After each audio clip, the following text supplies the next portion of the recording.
زوردار تالیاں بجائیں گے.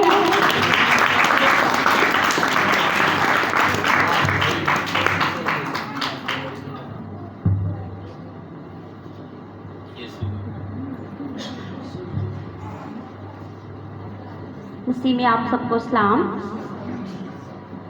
میں بہن سمینا کے لیے پھر ایک دفعہ زوردار تالیوں کی درخواست کروں گی. انہوں نے بہت اچھا ایمان کے بارے میں بتایا اور خدا کرے کہ ہم اپنے ایمان میں اسی طرح مضبوط رہیں.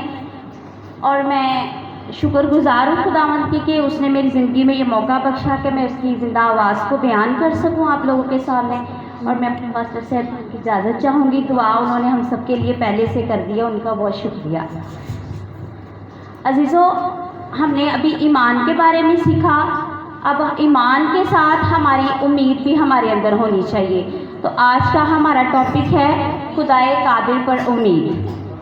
تو میرے ساتھ زبور کی کتاب نکالیں, 43 زبور, اور اس کی 5 سے ہم پڑھیں گے.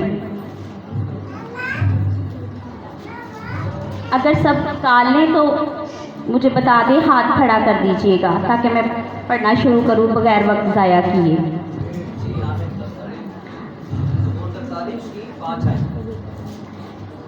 اے میری جان, تو کیوں گر جاتی ہے؟ تو اندر ہی اندر کیوں بے چین ہے؟ خدا سے امید رکھ, کیونکہ وہ میرے چہرے کی رونق اور میرا خدا ہے. میں پھر اس کی ستائش کروں گا. عزیزوں, آج ہم امید کے بارے میں سیکھیں گے. پہلی ورس سے میں پڑھتی ہوں. اے میری جان, تو کیوں گر جاتی ہے؟ اے میری جان, تو کیوں گر جاتی ہے؟ ہماری جان کہاں گر جاتی ہے؟ ہماری جان دکھوں, پریشانیوں اور مصیبتوں میں گر جاتی ہے. کب گر جاتی ہے؟ جب ہم اپنے خدا سے دور ہو جاتے ہیں. ہم کلام کو اپنی زندگی میں نہیں رکھتے, ہماری زندگی میں نہیں ہوتی, تو ہماری جان دکھوں اور پریشانیوں میں گر جاتی ہے. ہماری امید, ہمیں مضبوط امید کے ساتھ اپنے خدا پر ایمان رکھنا چاہیے. جب ہم اپنی دنیاوی باپ سے دور ہو جاتے ہیں تو ہماری زندگی میں مشکلیں بڑھ جاتی ہیں. تو سوچیں, جب ہم اپنے آسمانی باپ سے دور ہوں گے تو مصیبتوں, مشکلوں کو ہم خود راستہ دیں گے اپنی زندگی میں آنے کا. اگر ہم چاہتے ہیں کہ ہماری زندگی میں مصیبتیں, دکھ, پریشانیاں نہ ہوں تو ہمیں اپنے خدا پر امید رکھنی چاہیے, زندہ خدا پر امید رکھنی چاہیے. تو اندر ہی اندر کیوں بے چین ہے؟ ہماری جو زندگی میں بے چینیاں ہیں, روپے پیسے کی, نافرمان اولاد کی, گھر کی. ابھی ڈیکن سمینا نے بڑی اچھی بات بتائی کہ جب تک خدا نہ چاہے تو ہم زمین پر گھر نہیں بنا سکتے. ہم جتنی بھی امید رکھیں اپنے رشتہ داروں پہ, بہن بھائیوں پہ, یا کسی بھی جاب پہ امید رکھ لیں, ہماری امید ناکامیاب ہے. ہماری امید تبھی کامیاب ہوگی جب ہم اپنے زندہ خدا پر امید رکھیں گے. ہاللیلویا. اب میں ایک بیوہ کی مثال دیتی ہوں. جب وہ بیوہ تھی تو اس کے شوہر کا انتقال ہوا تو وہ علیشہ نبی کے پاس آتی ہے اور وہ کہتی ہے کہ اے مرد خدا, میرے اوپر بہت قرضہ ہے لیکن میں کیا کروں؟ تو علیشہ نبی اسے کہتے ہیں کہ گھر میں کیا ہے؟ اس نے کہا کہ میرے پاس ایک تیل کی کپی ہے اور کچھ بھی نہیں. تو علیشہ نبی اسے کہتے ہیں کہ جا اور وہ تیل کی کپی لے آ. جب وہ تیل کی کپی لے کے آتی ہے تو علیشہ نبی کو دیتی ہے. وہ یہ نہیں سوچتی کہ علیشہ نبی اس تیل کی کپی کو کیا کرے گا. وہ وہم اور گمان میں نہیں آتی, وہ امید رکھتی ہے کہ وہ میرے لیے کچھ کرے گا کیونکہ وہ مرد خدا ہے. تو علیشہ نبی جب اس پہ دعا کرتے ہیں تو وہ خدا سے امید رکھ کے کرتے ہیں. اس کی امید خدا پہ ہوتی ہے اور وہ اس کو برکت دیتا ہے اور وہ اپنے قرضے سے آزاد ہوتی ہے. عزیزاں, اسی طرح ہمیں بھی چاہیے کہ ہم زندہ خدا پر امید رکھیں, نہ کسی رشتہ دار, نہ بہن بھائیوں پہ اور نہ کسی اور پہ. ہماری امید زندہ خدا پہ ہونی چاہیے.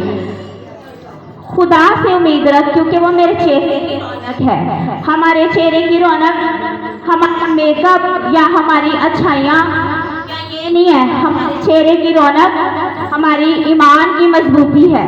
جب تک ہمارے اندر امید, پختہ امید نہیں ہے, ہم خالی ہیں. ہم نے امید رکھنی ہے کس پہ؟ زندہ خدا پہ، کسی انسان پہ امید نہیں رکھنی ہے. ہماری امید ہمارے خدا پہ ہونی چاہیے، تو ہی ہمارے چہرے کی رونق ہے. جب موسیٰ نبی خدا سے باتیں کرتے تھے اور وہ نیچے آتے تھے اور ان کا چہرہ بہت رونق سے بھرا ہوتا تھا، ایسی رونق ہمیں بھی چاہیے کہ ہمارے چہروں پہ ایسی رونق ہو. ہمارے چہروں پہ رونق کلام کے وسیلہ سے ہو سکتی ہے.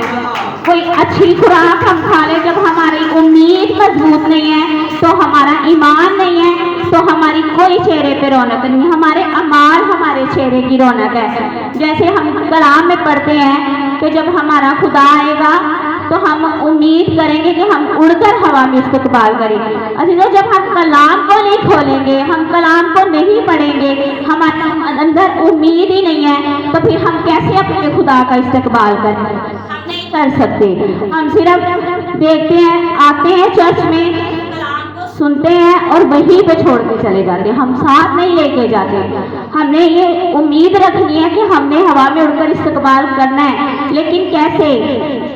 جیسے کہ اس بیوہ نے امید رکھی اور اپنے قرضے سے آزادی پائی، اسی طرح ہم اپنے گناہوں سے آزادی پائیں گے. کیسے؟ اپنے زندہ خدا پر امید رکھیں گے. ہاللیلویا.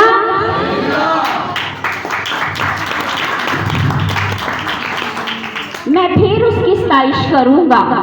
ہم اس کی ستائش کریں گے جب ہم اس کے کلام کو سمجھیں گے. جب ہم یہاں بیٹھ کر کلام کو سن کر یہیں پہ چھوڑ کے چلے جائیں گے تو ہم کبھی بھی اس کی ستائش نہیں کریں گے. عزیزو، ہم نے اس کی چرچ میں جب ہم آتے ہیں تو ہمیں ایک پختہ امید لے کے آنی چاہیے. ہمیں یہ امید لے کے جانی چاہیے کہ جو کلام ہم نے سنا ہے، سیکھا ہے، اس پر ہم امید بھی رکھیں گے تو ہم کامیاب ہوں گے. جب ہماری زندگی میں امید نہیں ہے تو ہماری زندگی میں کامیابی نہیں ہے. لیکن ہماری امید ہمارے زندہ خدا پر ہونی چاہیے. میں آپ کو ایک سٹوری سناتی ہوں. تو آدمی ہوتے ہیں، لیکن وہ ایک بہت ضعیف عورت ہوتی ہے، تو وہ اس کے سامان کے ساتھ پل کو پار کرتے ہیں. ایک کہتا ہے کہ ہم اس کو کروا دیتے ہیں پل کو پار، دوسرا کہتا ہے نہیں، ہم اپنے کام کے لیے جا رہے ہیں. لیکن وہ اس کو فورس کرتا ہے کہ ہم اس کو پل پار کروا دیتے ہیں. وہ کروا دیتے ہیں اور 10 سے 15 منٹ وہ چلتے ہیں. دوسرا آدمی کہتا ہے میں تھک گیا ہوں، ابھی میں تھک، میں نے منع کیا تھا کہ ہم نے اس کو نہیں اس کا سامان اٹھا کے اس کو پل پار کروانا. لیکن وہ آدمی سے کہتا ہے کہ تم تھکے، تم نے وہ بوڑھی عورت کو ابھی تک نہیں اتارا، تم نے اس کو ابھی بھی پکڑا ہوا ہے. اسی طرح عزیزو، ہم دعا تو کرتے ہیں لیکن اپنی پریشانیوں سے آزادی کی امید نہیں رکھتے. ہم یہ نہیں امید رکھتے، ہم خدا کے آگے جھکے ہوتے ہیں لیکن وہ پریشانیوں کو ہم نے اپنے دماغ میں ہی رکھا ہوتا ہے. اس لیے ہم رہائی نہیں پاتے، کیونکہ ہم ان پریشانیوں کو یہ سوچ کر نہیں کرتے کہ میں نے اپنے زندہ خدا پہ امید رکھی ہے اور یہ پریشانی دور ہوگی. ہم یہ امید سے دعا کرتے ہیں کہ ہم پتہ نہیں یہ ہوگا کہ نہیں، ایسا ہوگا کہ نہیں. وہ بیوہ عورت نے ایسا نہیں سوچا تھا، وہ تیل کی کپی لے کے آئی اور اس نے نجات پائی. اسی طرح اگر پکی امید رکھ کے اپنے خدا پر دعا کریں گے تو سارے قرضے اور ساری پریشانیوں اور ساری دکھوں سے آزاد ہوں گے، اور ہر وہ چیز جو ہمیں ضرورت کی ہے ہمارا زندہ خدا ہمیں مہیا کرے گا. ہاللیلویا. خدا آج کے زندہ ہم کی زندگیوں کو بدلے، ہمیں پختہ امید رکھنے کی ہمت دے. آمین.